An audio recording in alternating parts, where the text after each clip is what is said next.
when you're thinking about solids, you usually start early on. Solids are very hard and so on. When they get a little bit older, perhaps year 5 and 6, you start to introduce some solids that don't seem to obey the rules. That can be a bit tricky, but we've come up with a really good demonstration to help you. So, if we're thinking about solids and the properties of solids, they've already learnt the basics, but there are actually solids that don't obey the rules. I'm thinking here about year 5 and 6. Okay. If you were to say to your class, tell me the properties of a solid, I bet they'd come up with something like that, wouldn't they? Yeah. Something that's hard, keeps its shape. Absolutely, and those are the phrases we've taught them to use, that's fine. But there are lots of solids that have tiny granules that don't behave like this. In fact, they can pour and they will flow and they take the shape of the container. And those are the phrases we've already taught them for liquids. Yeah. So now we're going to have to try and expand on it. Okay. Things like sand. Sand, salt, sugar, you can pour them. They're tiny particles, they move over each other, but they are definitely solids. Yeah. So the best thing really is to start with something that is a big solid, because sand, usually little tiny particles like that. You could start with something perhaps like sugar lumps. Yeah. Now, we can get, obviously, granulated sugar or something, so you could say sugar lumps, granulated sugar. But I like the idea of them actually crushing something themselves and seeing that what they're doing is breaking it up into tiny particles. Sugar lumps are quite tricky to break up. So I thought about biscuits. Mm-hmm. Biscuits are really easy to crush with a rolling pin or something like that. And then, when they're fine enough, you can put them into different shaped containers.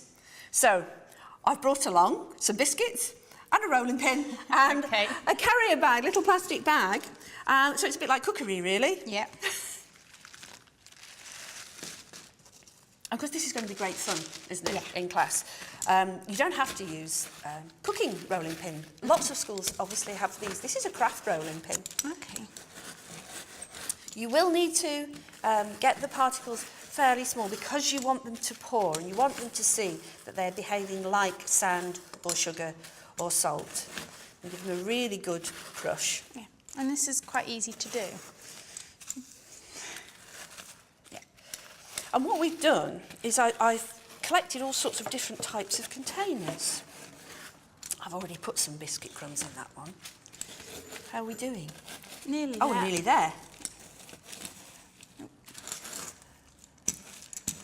Yeah, that'll be brilliant. So you can see that I've got biscuit crumbs in a tall container. I think it's a good idea to collect all sorts of different containers.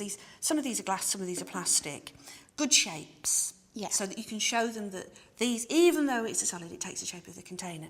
So this one is taking the shape of a tall, thin container. But we've got quite a short, fat, dumpy one there. Mm-hmm. If I pour mine in and then you can pour yours in, we can fill that up. And you can see here it comes pouring just like a liquid. There we go. Okay. And we can add yours.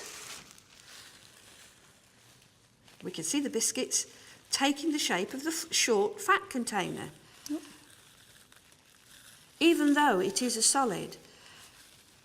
And I think probably this is a really good way of getting them to understand, because they're seeing you, or they're doing it themselves, pouring a solid. We started off with a biscuit. We've still got biscuit, it's the same thing, and it is still a solid, but it pours. It doesn't always have to obey the rules that we've thought of for liquids. This is to do with particle size. That's the way. Do you think that would help? Yeah, I think that's brilliant. Thank you.